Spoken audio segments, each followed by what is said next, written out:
Hi all, ಎಲ್ಲರೂ ಹೇಗಿದ್ದೀರಾ? ಎಲ್ಲರೂ ಚೆನ್ನಾಗಿದ್ದೀರಾ ಅಂತ ಭಾವಿಸ್ತೀನಿ. ನಾವು ಕೂಡ ಎಲ್ಲರೂ ಚೆನ್ನಾಗಿದ್ದೀವಿ ಅಂತ ಹೇಳ್ತಾ, ನೀವೆಲ್ಲರೂ ಹೇಗಿದ್ದೀರಾ ಅನ್ನೋದನ್ನು ಮರೆದ ಕಾಮೆಂಟ್ ಸೆಕ್ಷನಲ್ಲಿ ತಿಳಿಸ್ತೀರಾ ಅಂತ ಭಾವಿಸ್ತಾ ಈ ಬ್ಲಾಗನ್ನು ಶುರು ಮಾಡೋಣ ಬನ್ನಿ. ಈ ಒಂದು ಬ್ಲಾಗ್ನಲ್ಲಿ ನಿಮ್ಮೆಲ್ರಿಗೂ ಕೂಡ ಸ್ಪೆಷಲಾಗಿ ಥ್ಯಾಂಕ್ಸ್ ಹೇಳೋಣ ಅಂತ ಹೇಳಿ ಈ ಬ್ಲಾಗನ್ನು ರೆಕಾರ್ಡ್ ಮಾಡ್ಕೊತಾ ಇದ್ದೀನಿ. ಏನಕ್ಕಪ್ಪ ಥ್ಯಾಂಕ್ಸ್ ಏನಕ್ಕೆ ಹೇಳ್ತಾ ಇದ್ದೀನಿ ಅನ್ನೋದನ್ನು ನಾನು ವಿಡಿಯೋ ಮುಂದುವರಿತಾ ಹೇಳ್ತೀನಿ. ಬ್ಲಾಗನ್ನು ಕೊನೆವರೆಗೂ ನೋಡಿ. ಈ ಬ್ಲಾಗ್ ಹೇಗಾಗುತ್ತೆ ಅಂತ ಗೊತ್ತಿಲ್ಲ. ಬ್ಲಾಗನ್ನಂತೂ ಮಧ್ಯಾಹ್ನದಿಂದ ಶುರು ಮಾಡಿದ್ದೀನಿ. ಇವತ್ತು ನನ್ನ ಮಗನಿಗೆ 9 ಮಂತ್ಸ್ದು ವ್ಯಾಕ್ಸಿನೇಷನ್ ಇದೆ, ಹಾಗಾಗಿ ರೆಡಿ ಆಗಿದ್ದೀವಿ. ವ್ಯಾಕ್ಸಿನೇಷನ್ ಕೂಡ ಹಾಕಿಸ್ಬೇಕು. ನಾನು ಪಾಪು ಇಬ್ಬರು ರೆಡಿ ಆಗಿದ್ದೀವಿ. ಮನೆಯವರು ಡ್ಯೂಟಿಗೆ ಹೋಗಿದ್ದಾರೆ, ಬಂದ ತಕ್ಷಣ ಹೊರಡಬೇಕು. ಮಧ್ಯಾಹ್ನ ಆಗಿದೆ. ನನ್ನ ಮಗನ ಜುಟ್ಟು ನೋಡ್ಬೋದು ಎಷ್ಟು ಕ್ಯೂಟ್ ಆಗಿದೆ ಅಂತ ಹೇಳಿ. 9 ಮಂತ್ಸ್ ಎಷ್ಟು ಬೇಗ ಆಗೋಯ್ತು. ಇವಾಗ ಅಂತೂ ಇವನನ್ನು ಹಿಡಿಯೋದೇ ಆಗ್ತಾಯಿಲ್ಲ. ತುಂಬ ಚೇಷ್ಟೆ ಮಾಡ್ತಾನೆ. 1 ನಿಮಿಷ ಎತ್ಕೊಂಡ್ರೆ ಸುಮ್ಮನಿರಲ್ಲ.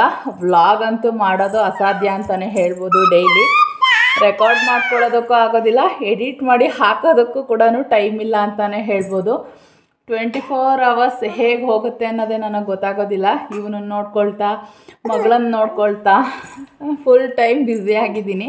ಹಾಗಾಗಿ ವ್ಲಾಗ್ಗಳನ್ನು ಶೇರ್ ಮಾಡ್ಕೊಳ್ಳೋದಕ್ಕೆ ಆಗ್ತಾಯಿಲ್ಲ. ನೋಡ್ತಾ ಇರ್ಬೋದು ಎಷ್ಟು ಚೇಷ್ಟೆ ಮಾಡ್ತಾನೆ ಅಂತ ಹೇಳಿ.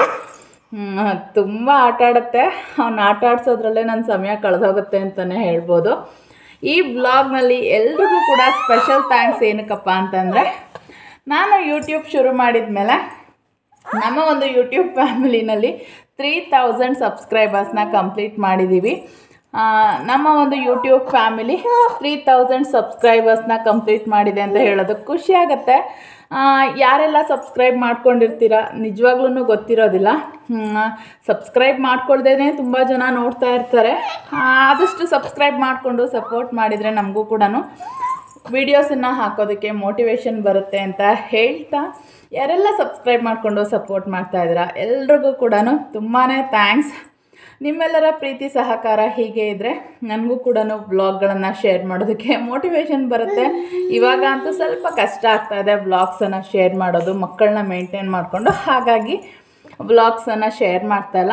ಬಟ್ ನನ್ನ ಮಗನ ಮೆಮೊರೀಸ್ನ ಕ್ಯಾಪ್ಚರ್ ಮಾಡೋದಕ್ಕಂದರೆ ನನಗೆ ತುಂಬಾ ಇಷ್ಟ.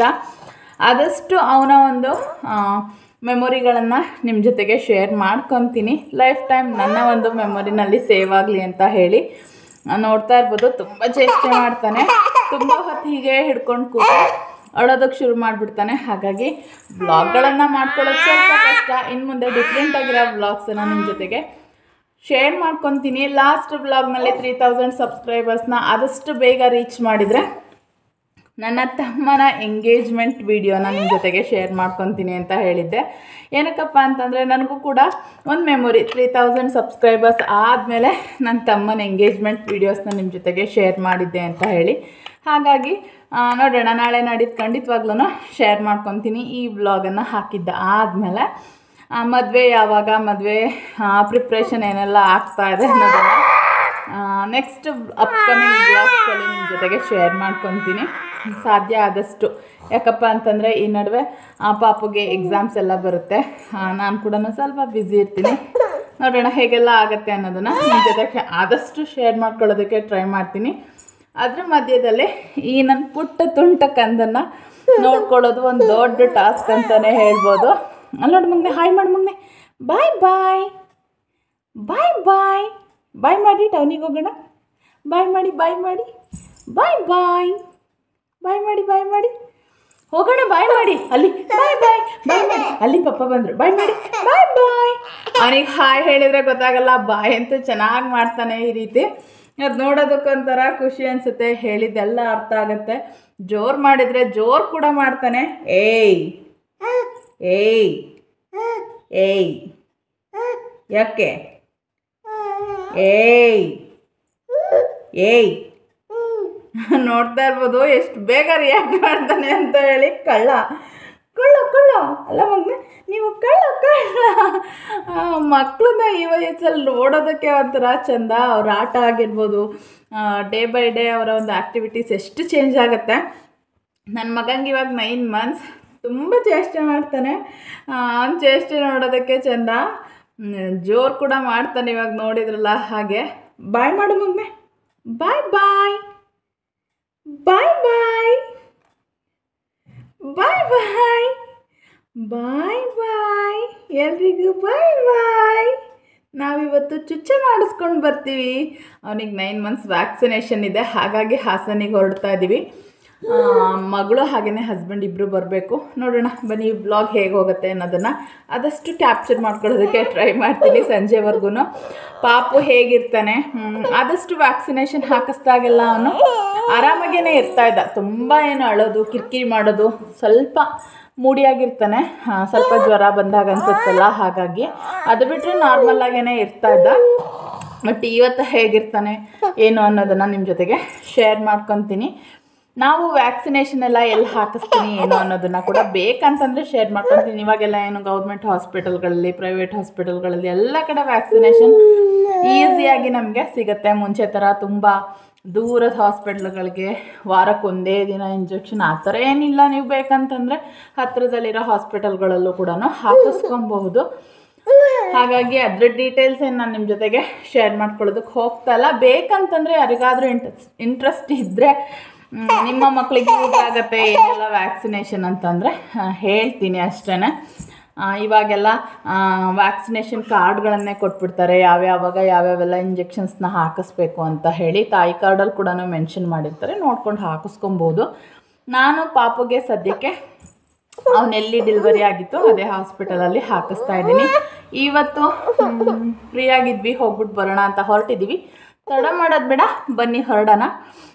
ವ್ಲಾಗನ್ನು ನಾನು ನೆಕ್ಸ್ಟು ಹೊರಟ ಮೇಲೆ ವ್ಲಾಗನ್ನು ಶುರು ಮಾಡ್ತೀನಿ. ಆಗಲೇ ಹೇಳೋದಕ್ಕೆ ಶುರು ಮಾಡಿಬಿಟ್ಟ ಅವನು. ಬನ್ನಿ ಹೊರಡೋಣ. ಇವಾಗ ನಾವು ಹಾಸನಿಗೆ ಹೊರಟಿದ್ದೀವಿ. ಮಗಳು ಕೂಡ ಸ್ಕೂಲಿಂದ ಕರ್ಕೊಂಡು ಬಂದರು. ಅಂದಿವೆ ಬರ್ತಾ ಹಸ್ಬೆಂಡ್. ಪಾಪುಗೆ ವ್ಯಾಕ್ಸಿನೇಷನ್ ಇತ್ತು, ಅದ್ರ ಜೊತೆಗೆ ಅವಳಿಗೂ ಕೂಡ ಹಾಸ್ಪಿಟಲ್ಗೆ ತೋರಿಸ್ಬೇಕಾಗಿತ್ತು. ಅವಳಿಗೂ ಕೂಡ ಹೆಲ್ತ್ ಸರಿ ಇರಲಿಲ್ಲ, ಹಾಗಾಗಿ ಇಬ್ಬರು ಕೆಲಸ ಒಟ್ಟಿಗೆ ಆಗತ್ತೆ ಅಂತ ಹೇಳಿಬಿಟ್ಟು ಹೊರಟಿದ್ದೀವಿ. ತುಂಬ ಡಿಸ್ಟರ್ಬೆನ್ಸ್ ಇತ್ತು, ಹಾಗಾಗಿ ವಾಯ್ಸ್ ಓವರನ್ನು ಕೊಡ್ತಾ ಇದ್ದೀನಿ. ಅರ್ಕಲ್ಗೂಡಿಂದ ಹಾಸನ್ ಏನೊಂದು 45 ಮಿನಿಟ್ಸ್ ಜರ್ನಿ ಆಗುತ್ತೆ.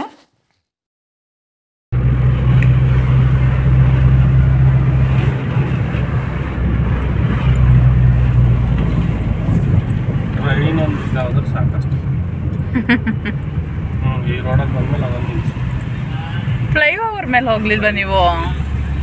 ಏಕೆ?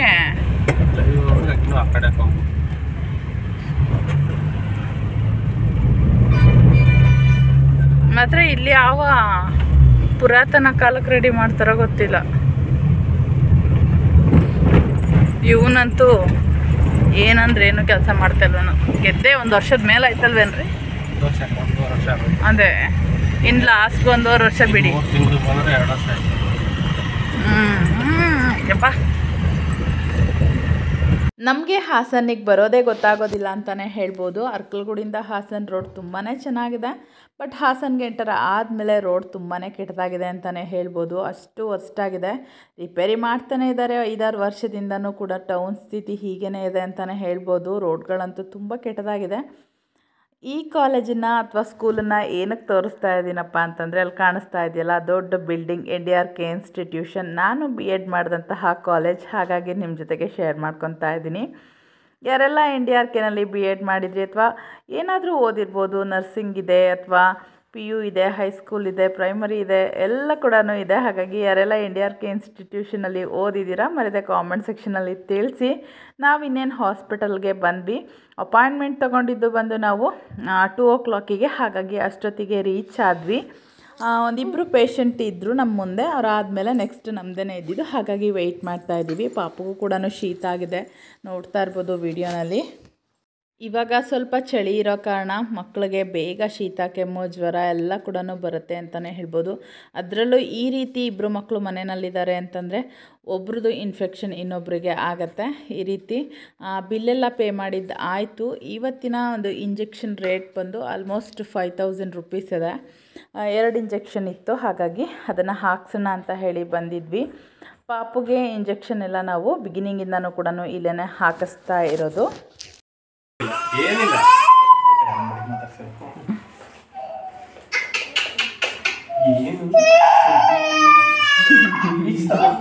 ಹ್ಞೂ ಸರ್, ಮುಂದೆ ಹೋಗ್ತಾನೆ. ಬೇಕಲ್ಲ ಹಾಕಲ್ಲ ಅಕ್ಕ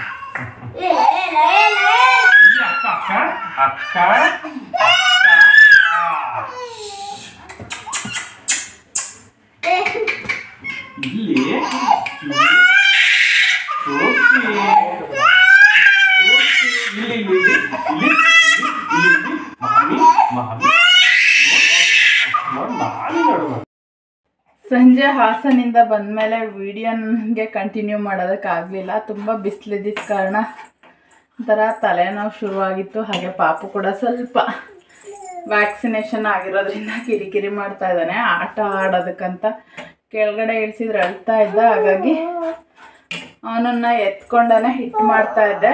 ಇವಾಗಂತೂ ಎತ್ಕೊಂಡು ಏನೂ ಕೆಲಸ ಮಾಡೋದಕ್ಕಾಗೋದಿಲ್ಲ. ತುಂಬ ಹೊತ್ತು ಸ್ವಲ್ಪ ದೊಡ್ಡವನಾಗ್ತಾ ಇದ್ದಾನೆ, ಆಟಾಡೋದಕ್ಕೆ ಹೋಗ್ತಾನೆ.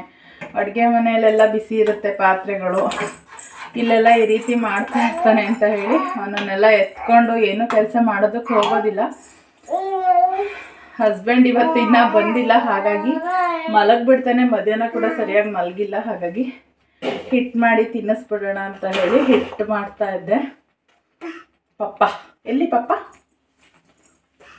ಪಪ್ಪಂಗೆ ಬಾಯ್ ಹೇಳು ಮಗ್ನೆ. ಬಾಯ್ ಬಾಯ್ ಬಾಯ್ ಬಾಯ್ ಪಪ್ಪ, ಬಾಯ್ ಬಾಯ್. ಯಾರು ಬಾಯ್ ಬಾಯ್ ಮಾಡ್ತಾ ಇದ್ದಾರೆ ಪುಟಾಣಿ? ಮಕ್ಕಳ ಜೊತೆ ಆಟ ಆಡ್ತಾ ಇದ್ರೆ ಟೈಮ್ ಹೋಗೋದು ಗೊತ್ತಾಗಲ್ಲ. ಹಾಗೆಯೇ ಮನೆಯಲ್ಲಿ ಯಾವುದೇ ಕೆಲಸಗಳು ಕೂಡ ಆಗೋದಿಲ್ಲ. ಮನೆಗೆ ಹೆಲ್ಪಿಗೆ ಕೆಲಸಕ್ಕೆ ಯಾರಾದರೂ ಬರ್ತಾರೆ ಅಂತಂದರೆ ನಾರ್ಮಲಾಗಿ ಕೆಲಸಗಳು ಆಗ್ತಾ ಇರುತ್ತೆ. ವಿತೌಟ್ ಹೆಲ್ಪ್ ಎಲ್ಲ ಕೆಲಸ ನಾವೇ ಮಾಡ್ಕೊತೀವಿ. ಮಗುನ ಕೇರ್ ಮಾಡಿಕೊಂಡು ಮನೆ ಕೆಲಸ ಎಲ್ಲ ಮೇಂಟೈನ್ ಮಾಡ್ತೀವಿ ಅಂತಂದರೆ ತುಂಬ ಹೆಕ್ಟಿಕ್ ಅಂತ ಅನಿಸುತ್ತೆ ನನಗಂತೂ. ನನಗೆ ಮುಂಚೆ ಇವನು ಪ್ರೆಗ್ನೆನ್ಸಿನಲ್ಲಿ ಒಬ್ಬರು ಹೆಲ್ಪರ್ ಆಂಟಿ ಬರ್ತಾಯಿದ್ರು. ಬಟ್ ಇವಾಗ ಅವರು ಬರ್ತಾ ಇಲ್ಲ. ಹಾಗಾಗಿ ಎಲ್ಲ ಕೆಲಸ ನಾನೇ ಮಾಡ್ಕೊತಾ ಇದ್ದೀನಿ. ಪಾಪುಗೆ ಫುಡ್ ರೂಟೀನ್, ಅವನಿಗೆ ನಾನು ಬೆಳಗ್ಗೆ ಹಿಟ್ಟು ಕೊಡ್ತೀನಿ. ಹಾಗೆಯೇ ಮಧ್ಯ ಒಂದು 12-1 ಗಂಟೆ ಟೈಮ್ನಲ್ಲಿ ಒಂದು ಪುಟ್ಟದು ಬಾಳೆಹಣ್ಣು, ಪಪ್ಪಾಯ ಇದ್ದರೆ ಪಪ್ಪಾಯ, ಆ ಥರ ಫ್ರೂಟ್ಸ್ ಎಲ್ಲ ಕೊಡ್ತೀನಿ. ಆಮೇಲೆ ಒಂದು 2:30 ಅವನಿಗೆ ಕಿಚಡಿ ಏನಾದರೂ ಮಾಡಿ ತಿನ್ನಿಸ್ತೀನಿ. ನಾರ್ಮಲಾಗಿ ರೈಸ್ ಐಟಮಲ್ಲೇ ತರಕಾರಿಗಳನ್ನ ಚೇಂಜ್ ಮಾಡಿ ಕೊಡ್ತೀನಿ. ನೈಟ್ ಮತ್ತು ಅವನಿಗೆ ರಾಗಿ ಸರಿನ ಕೊಡ್ತೀನಿ. ಮತ್ತು ಅವನಿಗೆ ಬೇರೆ ಏನು ಹೊಸದಾಗಿ ಫುಡ್ಡನ್ನು ನಾನು ಬೇರೆ ಥರದ್ದು ಯಾವುದು ಟ್ರೈ ಮಾಡೋದಕ್ಕೆ ಹೋಗಿಲ್ಲ. ಸದ್ಯಕ್ಕೆ ರಾಗಿ ಸರಿನಲ್ಲೇ ಅಡ್ಜಸ್ಟ್ ಆಗಿಬಿಟ್ಟಿದ್ದಾನೆ. ಅದು ಕೂಡ ಮಕ್ಳಿಗೆ ಒಳ್ಳೆಯದು ಅಂತ ಹೇಳಿ ರಾಗಿ ಸರಿನೇ ತಿನ್ನಿಸ್ತೀನಿ. ಅವಳು ಕೂಡ ಇದೇ ಥರ ಇರ್ತಾಯಿತ್ತು ಫುಡ್ ರೊಟೀನ್. ಅದು ಬಿಟ್ಟು ಮಕ್ಕಳ ಮೇಲೆ ಸದ್ಯಕ್ಕೆ ಯಾವುದೇ ಎಕ್ಸ್ಪೆರಿಮೆಂಟ್ಗಳನ್ನು ಮಾಡೋದಕ್ಕೆ ಹೋಗೋದಿಲ್ಲ. ಯೂಟ್ಯೂಬ್ನಲ್ಲಿ ತುಂಬ ಜನ ತೋರಿಸ್ತಾ ಇರ್ತಾರೆ, ಅದು ತಿನ್ನಿಸಿ, ಇದು ತಿನ್ನಿಸಿ, ಅದು ಮಾಡಿ, ಇದು ಮಾಡಿ, ವೆಯ್ಟ್ ಗೇನ್ ಆಗೋದಕ್ಕೆ ಹಾಗೆ ಮಾಡಿ, ಹೀಗೆ ಮಾಡಿ, ಮಕ್ಕಳಿಗೆ ಬುದ್ಧಿ ಚುರುಕಾಗೋದಕ್ಕೆ ಅದು ತಿನ್ನಿಸಿ, ಇದು ತಿನ್ನಿಸಿ ಅಂತ. ಅದನ್ನೆಲ್ಲ ತಿನ್ನಿಸೋದಕ್ಕೆ ಹೋಗೋದಿಲ್ಲ. ಮನೆಯಲ್ಲಿ ಅಮ್ಮ ಏನೆಲ್ಲ ರೆಸಿಪಿಗಳನ್ನು ಹೇಳ್ಕೊಟ್ಟಿದ್ದಾರೆ ಅದನ್ನಷ್ಟೇ ಕೊಡ್ತೀನಿ ಅಷ್ಟೇ. ನನ್ನ ಮಗಳಿಗೂ ಅದೇ ಕೊಟ್ಟಿರೋದು, ಇವನಿಗೂ ಅದೇ ಕೊಡ್ತಾ ಇರೋದು. ಮಕ್ಕಳು ಹೆಲ್ದಿಯಾಗಿದ್ದರೆ ಸಾಕಲ್ವಾ. ಹಾಗಾಗಿ ಆ ಫುಡ್ ರೊಟೀನಲ್ಲೇ ಫಾಲೋ ಮಾಡ್ತಾ ಇದ್ದೀನಿ. ಚೆನ್ನಾಗಿದೆ, ಅವನಿಗೂ ಕೂಡ ಅಡ್ಜಸ್ಟ್ ಆಗಿದೆ. ಅಡುಗೆ ಮನೆಯಲ್ಲಿ ಮೇಲೆ ಸೀಲಿಂಗ್ ಲೈಟ್ ಇರೋ ಕಾರಣ ಡೈರೆಕ್ಟಾಗಿ ಫೋನ್ ಮೇಲೇ ಒಂದು ಲೈನ್ ಕಾಣಿಸ್ತಾ ಇದೆ. ಅದು ಪಾಪು ಮೇಲೆ ಬೀಳ್ತಾ ಇದೆ, ಕಾಣಿಸ್ತಾ ಇರ್ಬೋದು ನಿಮಗೆ. ಹಿಟ್ಟನ್ನು ಹೇಗೆ ಮಾಡ್ತೀನಿ ಅನ್ನೋದನ್ನು ಮಾಡಿ ಹಾಕಿದ್ದೆ. ಬೇಕಂತಂದರೆ ಅದನ್ನು ಕೂಡ ಶೇರ್ ಮಾಡ್ತೀನಿ. ಬಟ್ ನಾನು ಪಾಪುಗೆ ಮನೆಯಲ್ಲಿ ಈ ರಾಗಿ ಸರಿ ಹಿಟ್ಟೇನು ಬರುತ್ತೆ ಅದನ್ನು ನಾನು ಮಾಡ್ಕೊಳ್ಳೋದಿಲ್ಲ. ಅಮ್ಮ ಮಾಡಿ ಕೊಟ್ಟು ಕಳಿಸ್ತಾರೆ. ಊರಿಂದ ಖಾಲಿ ಆಗೋವಾಗ ಹೇಳ್ತೀನಿ, ಪಾಪ ಅವ್ರು ಮಾಡಿ ಕೊಟ್ಟು ಕಳಿಸ್ತಾರೆ. ತುಂಬ ಟೇಸ್ಟಿಯಾಗಿರುತ್ತೆ. ಹಾಗೆಯೇ ತುಪ್ಪ ಹಾಕಿ ಮಾಡೋದ್ರಿಂದ ಘಮ ಅಂತ ಇರುತ್ತೆ. ಆದಷ್ಟು ಲೋ ಫ್ಲೇಮ್ನಲ್ಲಿ ಇಟ್ಕೊಂಡು ಹಿಟ್ಟನ್ನು ನಿಧಾನಕ್ಕೆ ಸಣ್ಣ ಉರಿನಲ್ಲಿ ಬೇಯಿಸಿ ತಿನ್ನಿಸಿದ್ರೆ ಹಿಟ್ಟು ಕೂಡ ಬೇಯುತ್ತೆ, ಮಕ್ಕಳಿಗೆ ಹೊಟ್ಟೆಗೂ ಕೂಡ ಚೆನ್ನಾಗಿರುತ್ತೆ. ಆದಷ್ಟು ಲೋ ಫ್ಲೇಮ್ನಲ್ಲೇ ಇಟ್ಕೊಂಡು ಮಾಡ್ತೀನಿ ನಾನು. ಚೆನ್ನಾಗಿ ಅದು ತಳ ಬಿಡೋವರೆಗೂ ಕೂಡ ತಿರುಗಿಸಿ ಮಾಡ್ತೀನಿ. ತುಂಬ ಟೇಸ್ಟಿಯಾಗಿರುತ್ತೆ. 2 ನಿಮಿಷಕ್ಕೆ ಅಥವಾ ಮರಳೋ ನೀರಿಗೆ ಹಾಕ್ಬಿಟ್ಟು ಕದ್ರಬಿಟ್ಟು ತಿನ್ನಿಸಿ ಸಿರ್ಲಾಕ್ ಥರ ಚೆನ್ನಾಗಿರುತ್ತೆ. ಸಿರ್ಲಾಕ್ ಫುಡ್ಡು ಆ ಥರದ್ದು ಯಾವುದು ನನ್ನ ಮಕ್ಕಳಿಗೆ ನಾನು ಕೊಟ್ಟಿಲ್ಲ. ಸಿರ್ಲಾಕ್ ಅಂತೂ ನನ್ನ ಮಕ್ಳಿಗೆ ಕೊಡೋದೇ ಇಲ್ಲ. ಮಕ್ಕಳಿಗೆ ನೀರು ಕೊಡಿ ಚೆನ್ನಾಗಿ, ಡಾಕ್ಟ್ರ್ ಹೇಳಿದಷ್ಟು. ಅಥವಾ ಮಧ್ಯಾಹ್ನ ಟೈಮ್ ಬಿಸಿಲಿರುತ್ತೆ, ಆ ಟೈಮ್ನಲ್ಲಿ ನೀವು ಜ್ಯೂಸ್ ಕೊಡ್ಬೋದು. ಏನು ಜ್ಯೂಸ್ ಅಂತಂದರೆ ಈ ಪುಟ್ಟ ಮಕ್ಕಳಿಗೆಲ್ಲ ಜ್ಯೂಸ್ ಕೊಡೋದಕ್ಕಾಗಲ್ಲ. ನನ್ನ ಮಗಳ ವಯಸ್ಸಿನ ಮಕ್ಕಳಿಗೆ ಅಥವಾ 2-3 ವರ್ಷದ ಮಕ್ಕಳಿಗೆಲ್ಲ ಆರಾಮಾಗಿ ನೀವು ಜ್ಯೂಸ್ಗಳನ್ನು ಮಾಡಿ ಕೊಡ್ಬೋದು. ಇವನಿಗೆ ನಾನು ಯಾವುದೇ ರೀತಿ ಜ್ಯೂಸ್ಗಳನ್ನು ಕೊಡ್ತಾ ಇಲ್ಲ. ಸದ್ಯಕ್ಕೆ ಫ್ರೂಟ್ಸ್ ಅಷ್ಟೇ ಕೊಡ್ತಾ ಇದ್ದೀನಿ. ಹಾಕ್ಲಿಸ್ತಾ ಇದ್ದಾನೆ. ಮಲಗೋ ಟೈಮ್ ಆಯಿತು, ಇನ್ನೇನು ಮಲಗಿಬಿಡ್ತಾನೆ ಅಂತ ಹೇಳಿ ಹಿಟ್ಟು ಮಾಡ್ತಾ ಇದ್ದೆ. ತುಂಬ ಚೇಷ್ಟೆ ಮಾಡ್ತಾನೆ, ಇನ್ನೇನು ಮಾಡೋಕ್ಕಾಗಲ್ಲ. ಮನೆಯಲ್ಲಿ ಒಬ್ಬೊಬ್ಬರೇ ಇದ್ದಾಗ ಈ ರೀತಿ ಮಕ್ಕಳನ್ನ ಮೇಂಟೈನ್ ಮಾಡ್ಕೊಬೇಕು. ಆದಷ್ಟು ಇನ್ನೇನು ಹಿಟ್ಟು ಆಗ್ತಾ ಇದೆ, ಇನ್ನೆರಡು ನಿಮಿಷಕ್ಕೆ ಹಿಟ್ಟನ್ನು ನಾವು ಕೆಳಗೆ ಇಳಿಸ್ತೀವಿ ಅಂದಾಗ ಒಂಚೂರು ತುಪ್ಪನ ಹಾಕಿ ಚೆನ್ನಾಗಿ ಮಿಕ್ಸ್ ಮಾಡಿ, ಅದು ಹಿಟ್ಟಿನ ಜೊತೆಗೆ ನೀಟಾಗಿ ಮಿಕ್ಸ್ ಆದರೆ ತುಂಬ ಚೆನ್ನಾಗಾಗುತ್ತೆ ಹಿಟ್ಟು ಕೂಡ. ಹಾಗಾಗಿ ನಾನು ಈ ರೀತಿಯಾಗಿ ಮಾಡ್ಕೊತೀನಿ. ಅದಾದಮೇಲೆ ಹಿಟ್ಟನ್ನು ನಾವು ಬಟ್ಲಿಗೆ ಶಿಫ್ಟ್ ಮಾಡ್ಕೊಂಡಾದ್ಮೇಲೆ ಅದ್ರ ಮೇಲೆ ಕೂಡ 1/2 ಸ್ಪೂನ್ ತುಪ್ಪನ ಹಾಕ್ಬಿಟ್ಟು ಮಗುಗೆ ತಿನ್ನಿಸ್ತೀನಿ. ಅದು ಕೂಡ ತುಂಬ ಟೇಸ್ಟ್ ಕೊಡುತ್ತೆ. ಹಿಂದೆ ಎಲ್ಲ ಇದನ್ನು ಮಡಕೆಯಲ್ಲಿ ಮಾಡಿ ತಿನ್ನಿಸೋರು, ಪುಟ್ಟ ಮಡಕೆಗಳನ್ನು ಯೂಸ್ ಮಾಡಿಕೊಂಡು ಕೆಂಡದಲ್ಲಿ ಅಂತ ಅಮ್ಮ ಹೇಳ್ತಿರ್ತಾರೆ. ಬಟ್ ಇವಾಗೆಲ್ಲ ಗ್ಯಾಸಲ್ಲಿ ಮಾಡೋದ್ರಿಂದ ನಾನು ಈ ರೀತಿಯಾಗಿ ಮಾಡಿ ತಿನ್ನಿಸ್ತೀನಿ. ಅದಾಗಿದೆ, ತುಂಬಾ ಚೆನ್ನಾಗಿ ಘಮ ಅಂತ ಇದೆ ಹಿಟ್ಟು. ಇವಾಗ ಬಟ್ಲಿಗೆ ಹಾಕೊಂಡ್ಬಿಡೋಣ. ಮಕ್ಕಳಿಗೆ ಬೆಳ್ಳಿ ಬಟ್ಲಲ್ಲಿ ತಿನ್ನಿಸೋದ್ರಿಂದ ಅವ್ರ ಹೆಲ್ತ್ಗೂ ಕೂಡ ಒಳ್ಳೆಯದು ಅಂತಾರೆ.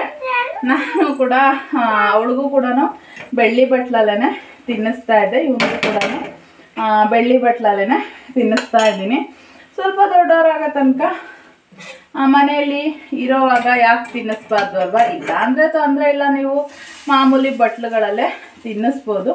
ಇದ್ದಾಗ ಯಾಕೆ ತಿನ್ನಿಸ್ಬಾರ್ದು? ಅದು ಇಟ್ಕೊಂಡೇನು ಪೂಜೆ ಮಾಡೋದಕ್ಕೆ, ಮಕ್ಕಳಿಗೆ ಅಲ್ಲದ್ದು ಅಂತ ಹೇಳಿ ನಾನು ಮಕ್ಕಳಿಗೆ ಬೆಳ್ಳಿ ಬಟ್ಲಲ್ಲೇ ಕೊಡ್ತೀನಿ.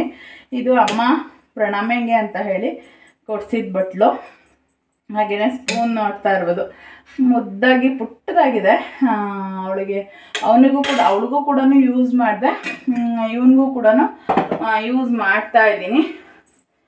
ಬೆಳ್ಳಿ ಬಟ್ಲಲ್ಲಿ ಹಾಕೋದು ಒಂದು ಅಡ್ವಾಂಟೇಜ್ ಏನಪ್ಪ ಅಂತಂದರೆ, ಬಿಸಿ ತುಂಬ ಹೊತ್ತಿರುತ್ತೆ. ಅದರಲ್ಲಿ ಬಿಸಿ ಬೇಗ ಸ್ಪ್ರೆಡ್ ಆಗೋ ಕಾರಣ ಬಿಸಿ ತುಂಬ ಹೊತ್ತಿರುತ್ತೆ, ಬೇಗ ಆರು ಹೋಗೋದಿಲ್ಲ. ಹಾಗಾಗಿ ಬೆಳ್ಳಿ ಬಟ್ಲಲ್ಲಿ ತಿನ್ನಿಸಿ, ಮಕ್ಕಳು ಊಟ ಬಿಸಿಯಾಗಿದ್ದರೆ ಒಳ್ಳೆಯದು ಅನ್ನೋ ಕಾರಣಕ್ಕೋಸ್ಕರ ಬೆಳ್ಳಿ ಬಟ್ಲಲ್ಲಿ ತಿನ್ನಿಸಿ ಅಂತ ಹೇಳ್ತಾರೋ ಏನೋ. ದೊಡ್ಡವರು ಏನೋ ಒಂದು ಮಕ್ಕಳ ಹೆಲ್ತಿಗೆ ಒಳ್ಳೆಯದು ಅಂದಾಗ ಫಾಲೋ ಮಾಡಿದ್ರೆ ಒಳ್ಳೆಯದು. ಇವಾಗ ಸ್ವಲ್ಪ ನೀರನ್ನು ಹಾಕ್ಬಿಟ್ಟು ಹಿಟ್ಟನ್ನು ತಣ್ಣಗಾಗೋದಕ್ಕೆ ಇಡ್ತೀನಿ. ಅಷ್ಟರಲ್ಲಿ ಅವನಿಗೂ ಕೂಡ ಎಲ್ಲ ರೆಡಿ ಮಾಡಿಕೊಂಡ್ರೆ, ಹಿಟ್ಟು ತಿನ್ನಿಸ್ಬಿಟ್ರೆ ಮಿಕ್ಕಿದ್ದೆಲ್ಲ ಕೆಲಸ ಕೂಡ ಮುಗ್ದ ಹಾಗೆ. ನನಗೆ ಸ್ವಲ್ಪ ಹಾಲು ಬಿಸಿ ಮಾಡ್ಕೊತೀನಿ. ಹಾಲು ಏನಕ್ಕಪ್ಪ ಬಿಸಿ ಮಾಡ್ಕೊತೀನಿ ಅಂತಂದರೆ, ಹಿಟ್ಟನ್ನು ಸ್ವಲ್ಪ ಹಾಲಲ್ಲಿ ಅದ್ದಿ ತಿನ್ನಿಸ್ತೀನಿ ನಾನು. ಕೆಲವೊಬ್ಬರು ಬರೀ ಹಿಟ್ಟೆ ತಿನ್ನಿಸ್ತಾರೆ, ತುಪ್ಪ ಹಾಕಿರೋದ್ರಿಂದ ಏನಾಗೋದಿಲ್ಲ. ಬಟ್ ನಾನು ಈ ರೀತಿಯಾಗಿ ಮಾಡ್ತೀನಿ. ಪಾಪುಗೆ ಹಿಟ್ಟು ತಿನ್ನಿಸ್ಬಿಟ್ಟು ನಾನು ವಿಡಿಯೋನ ಕಂಟಿನ್ಯೂ ಮಾಡ್ತೀನಿ. ನೋಡ್ತಾ ಇರ್ಬೋದು, ನಾನಿವಾಗ ಪಾಪುಗೆ ಹಿಟ್ಟನ್ನು ತಿನ್ನಿಸ್ತಾ ಇದ್ದೀನಿ. ಈ ಬ್ಲಾಗನ್ನು ನಾನು ಇಲ್ಲಿಗೆ ಎಂಡ್ ಮಾಡ್ತೀನಿ. ಬ್ಲಾಗ್ ತುಂಬಾ ಲೆಂತಿ ಆಗಿಬಿಡುತ್ತೆ. ಈ ರೀತಿಯಾಗಿರುತ್ತೆ ನನ್ನ ಮಕ್ಕಳ ಜೊತೆ ನನ್ನ ಒಂದು ರೊಟೀನ್ ಅಂತಲೇ ಹೇಳ್ಬೋದು. ಮನೆಯಲ್ಲಿದ್ದಾಗ ಸ್ವಲ್ಪ ಚೇಂಜ್ ಇರುತ್ತೆ. ಇವತ್ತು ವ್ಯಾಕ್ಸಿನೇಷನ್ಗೆ ಅಂತ ಹೊರಗಡೆ ಹೋಗಿದ್ವಿ, ಹಾಗಾಗಿ ಇವತ್ತಿನ ದಿನ ಹೀಗಿತ್ತು ಅಂತಲೇ ಹೇಳ್ಬೋದು. ಐ ಹೋಪ್ ನಿಮ್ಮೆಲ್ರಿಗೂ ವ್ಲಾಗ್ ಇಷ್ಟ ಆಗಿದೆ ಅಂತ ಭಾವಿಸ್ತಾ ಈ ವ್ಲಾಗನ್ನು ಇಲ್ಲಿಗೆ ಎಂಡ್ ಮಾಡ್ತಾ ಇದ್ದೀನಿ. ಸಿಗೋಣ ಮತ್ತೊಂದು ಬ್ಯೂಟಿಫುಲ್ ವ್ಲಾಗ್ನ ಜೊತೆಗೆ. ಅಲ್ಲಿವರೆಗೂ take care, be happy and spread happiness. Bye.